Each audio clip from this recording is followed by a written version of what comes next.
এগুলো কি বলুন তো বন্ধুরা, এগুলো হচ্ছে পাতি লেবু। অনলাইনে অর্ডার করে লেবু আনা হয়েছিল, তখন এই নেটটা পেয়েছিলাম। এই নেটটাকে আমি খুব ভালো করে প্রথমে ধুয়ে নেব।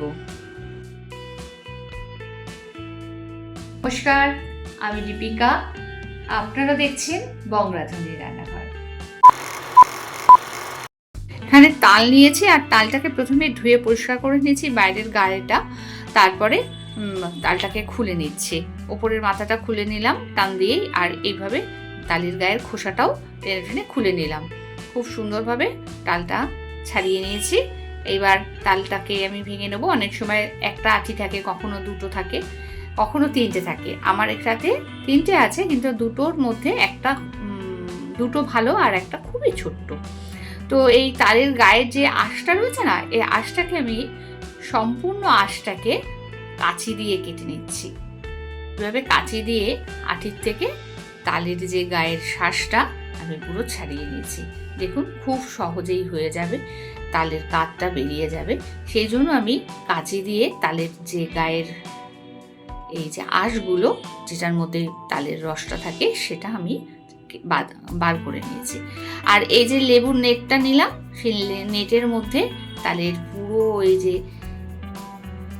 কাঠটা এইভাবে কি সহজে, কত অল্প সময়ে তালের কাঠটা আমি বের করে নিয়েছি, খুব সহজে। এই প্রসেসটা যদি আপনাদের ভালো লাগে, অবশ্যই লাইক করে শেয়ার করে দেবেন। নতুন বন্ধুরা সাবস্ক্রাইব করে পাশে থাকা বেল আইকনটি অল ক্লিক করে দেবেন। একটি মেজারমেন্ট কাপ নিয়েছি, যেটার 1 কাপ সুজি, 1 কাপ চালের গুঁড়ো, আর 2 কাপ তালের কাপ, 1 কাপ ওই একই মেজারমেন্টের কাপে 1 কাপ নারকেল কোড়া, 1 কাপ চিনি। এটাকে সাইডে সরিয়ে রাখলাম। আর আমি এখানে গড়গড়া পিঠা করব, তাই গড়গড়া পিঠা করার জন্য সুজি নিয়েছি। সুজিটাকে ভালো করে ভেজে নিয়েছি, তার মধ্যে দুধ দিয়ে আর নারকেল কোড়া, চিনি আর তালের কাঠ দিয়ে ভালো করে রান্না করে নিয়েছি। প্রথমে এই গড়গড়া পিঠা করার জন্য লাগবে একটা ঝাঁঝরি। এই যে এই ঝাঁঝরিটা আমরা ভাজাভুজি করে তোলার জন্য ব্যবহার করি, সেই ঝাঁঝরিটা।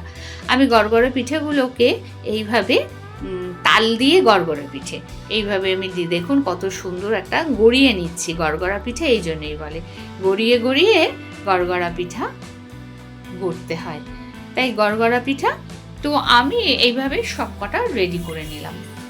লাস্টে একটুখানি ছোট্ট একটা আমি ডিজাইন হলো, দেখলেন তো, এইভাবে করে নিলাম।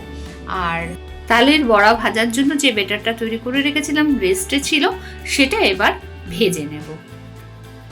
একইভাবে সব কটা তালের বড়া ভেজে নিলাম। তালের বড়া ভেজে তুলে নেওয়ার পর ওই একই গরম তেলের মধ্যে গড়গড়া পিঠাগুলো ভেজে নেব। আর গড়গড়া পিঠা ভেজে নিয়ে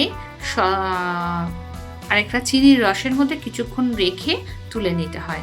গড়গড়া পিঠা তেলের এবার ভেজে নিচ্ছি, আর ভেজে তুলে নেওয়ার পর একটু রসে ফেলে সঙ্গে সঙ্গে আবার তুলে নিয়েছি।